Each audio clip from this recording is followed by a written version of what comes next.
Imagine করুন আপনি একটি দেশে জন্মেছেন, আপনি সেই দেশেই বড় হয়েছেন, আপনার স্কুল, আপনার বন্ধু, আপনার পুরো জীবন সেই দেশেই। But one day the government says you have to leave.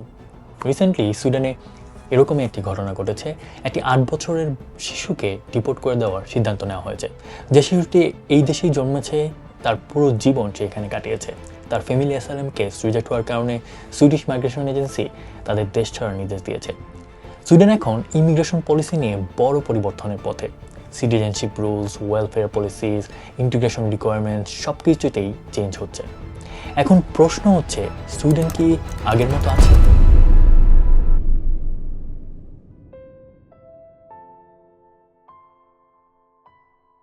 High, আসসালামু আলাইকুম। আজকে ভিডিওটা খুবই ইম্পর্টেন্ট, স্পেশালি যদি আপনি সুইডেনে পড়তে আসতে চান, অলরেডি এখানে থাকেন, অথবা ফিউচারে সেটেল হওয়ার প্ল্যান করছেন। বিকজ সুইডেন এখন ইমিগ্রেশন পলিসি নিয়ে মেজর একটা ট্রান্সফরমেশনের মধ্যে দিয়ে যাচ্ছে। এখন ব্যাপারটা এরকম হয়ে গেছে যে আপনি প্রত্যেকবার যখন নিউজ ফিড রিফ্রেশ করবেন, দেখবেন যে নতুন নতুন পলিসিস তারা প্রপোজ করছে অথবা ইমপ্লিমেন্ট করছে।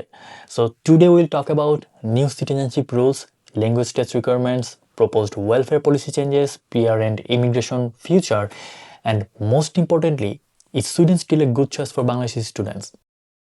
দেখেন, সুইডেন হিস্টোরিক্যালি ইউরোপের সবচেয়ে ওপেন ইমিগ্রেশন কান্ট্রিসের একটি ছিল, but recently government policy clearly shift করেছে। বর্তমান সরকার ইমিগ্রেন্টদের সংখ্যা কমাতে যাচ্ছে এবং তারা বলছে সুইডেন শুধুমাত্র স্কিল মাইগ্রেশন চায়, যার জন্য ইন্টিগ্রেশন প্রসেসটাও আরও কঠিন করে ফেলছে।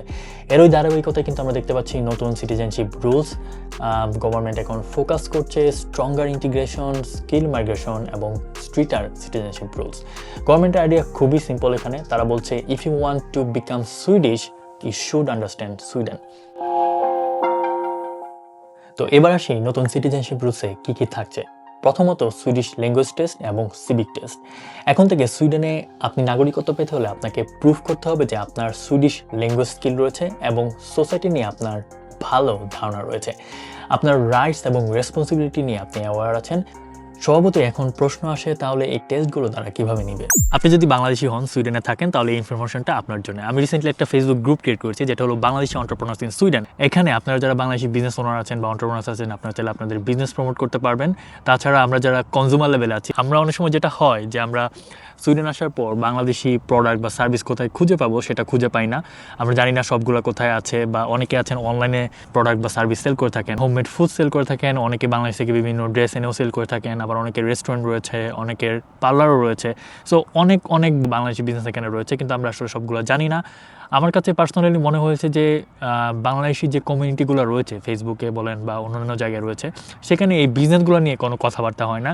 বেশিরভাগ কমিউনিটি গ্রুপগুলোতে দেখবেন যে student life, work permit, visa এইসব নিয়ে কথাবার্তা হয়, এবং মাঝে মাঝে ফেসবুকে 1-2টা পোস্ট আসে যে বাংলাদেশে এই বিজনেস রয়েছে, কিন্তু সবগুলো আসলে আমাদের সামনে আসে না।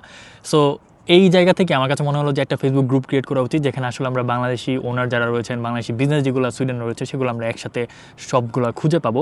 এবং আমরা যারা কনজিউমার রয়েছি, তারা আসলে কোনো কিছু যদি খুঁজে পেতে চায়, বাংলাদেশি কোনো প্রোডাক্ট বা সার্ভিস, তাহলে সেখানে পোস্ট করতে পারবো। সো আপনি যদি বাংলাদেশি এন্টারপ্রেনার অথবা বিজনেস ওনার হয়ে থাকেন, অথবা আপনি যদি বাংলাদেশি সুইডেনে থাকেন, তাহলে গ্রুপটাতে এখনই জয়েন করে ফেলুন। গ্রুপের লিঙ্ক ডিসক্রিপশনে দেওয়া আছে, অথবা স্ক্রিনে যে কিউআর কোডটা দেখতে পাচ্ছেন, সেখানে একটু স্ক্যান করে কিন্তু আপনার গ্রুপটাতে জয়েন করতে পারবেন। তাছাড়াও আপনাদের ফ্রেন্ডস এবং ফ্যামিলি যারা সুইডেনে থাকেন, তাদেরকে অ্যাড করতে ভুলবেন না।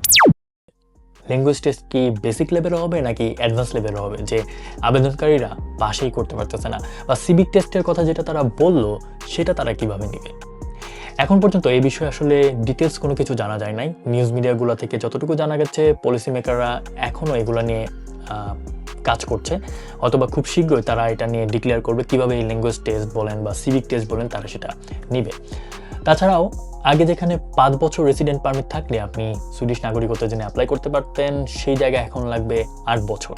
সো বুঝতেই পারছেন, আগে থেকে আরও কঠিন হয়ে গেল। আরেকটা বড় পরিবর্তন হলো, এখন থেকে প্রত্যেক আবেদনকারীকে সেলফ সাফিসিয়েন্ট হতে হবে। তার মানে আপনার মিনিমাম ইনকাম রিকোয়ারমেন্ট থাকতে হবে যদি আপনি সুইডিশ নাগরিকত্বের জন্য অ্যাপ্লাই করতে চান, যেটা এখন তার ঠিক করেছে 20,000 ক্রোনা। তার মানে আপনি যদি নাগরিকত্বের জন্য অ্যাপ্লাই করতে যান, আপনার মান্থলি ইনকাম থাকতে হবে 20,000 krona.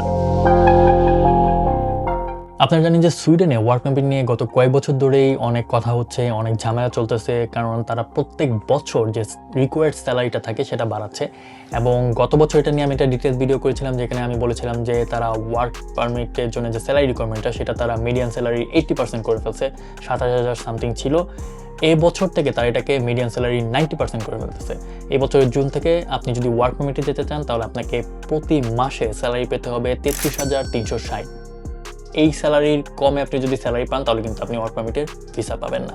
Från den 1 juni höjs lönegolvet ytterligare och landar på 33 390 kronor. So এটা নিয়ে গত বছর আমার ডিটেলস ভিডিও ছিল, আপনারা চাইলে সেই ভিডিওটা দেখতে পারেন।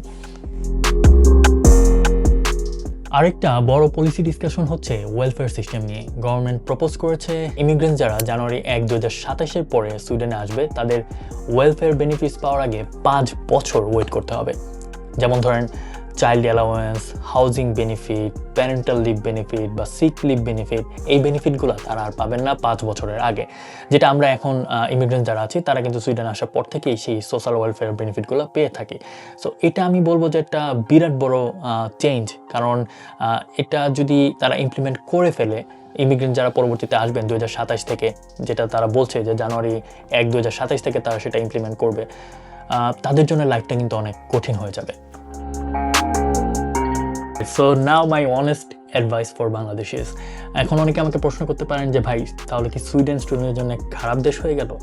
অবশ্যই খারাপ দেশ হয়ে যায় না। সুইডেনের এডুকেশন কোয়ালিটি নিয়ে তো আসলে বলার কিছু নাই, কারণ আপনারা জানেন যে সুইডেনে ওয়ার্ল্ডের টপ র্যাঙ্কড ইউনিভার্সিটিগুলো রয়েছে এবং এখানে এডুকেশন কোয়ালিটি খুবই ভালো। সেই জায়গা থেকে আসলে কিছু বলার নাই। তবে আমাদের দেশের 99% স্টুডেন্ট যারা আসলে দেশের বাইরে পড়াশোনা করার জন্য আসেন তাদের সবারই একটা গোল থাকে, একটা স্বপ্ন থাকে যে আমি যে দেশে যাচ্ছি সেই দেশে গিয়ে সেটেল ডাউন হব। তো সেই ক্ষেত্রে কিন্তু সুইডেন কিছুটা রিস্কি হয়ে যায় বর্তমান রুলস অ্যান্ড রেগুলেশনের জন্য, এবং নতুন যেসব প্রপোজড পলিসিস আমরা দেখতে পাচ্ছি সেইগুলো দিয়ে আসলে সুইডেনে এখন ইন্টিগ্রেট হওয়াটা খুবই কঠিন।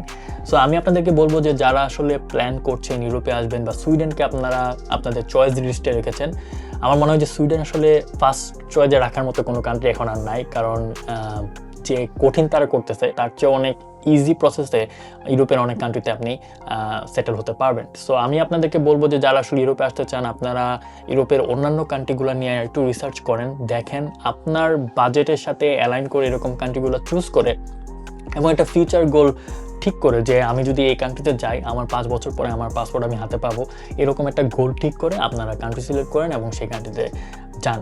আর সুইডেনে যদি আপনি আসতে চান অবশ্যই আসতে পারেন, বাট অবশ্যই বুঝে শুনে দেখে আসাটা উচিত, আপনার ফিউচার প্ল্যানটা ঠিক করে আসা উচিত। আপনাদের কি মতামত সুইডেনের নতুন এইসব পলিসিস নিয়ে অবশ্যই কমেন্ট করে জানাবেন। এই বছর অনেকেই সুইডেনে অ্যাপ্লাই করেছেন, আপনারা কি ভাবছেন সুইডেন নিয়ে সেটাও কমেন্ট করে জানাতে ভুলবেন না। দেখা হচ্ছে নতুন কোনো ভিডিওতে। আর আপনি যদি আমার চ্যানেলে নতুন হয়ে থাকেন অবশ্যই সাবস্ক্রাইব করে ফেলুন।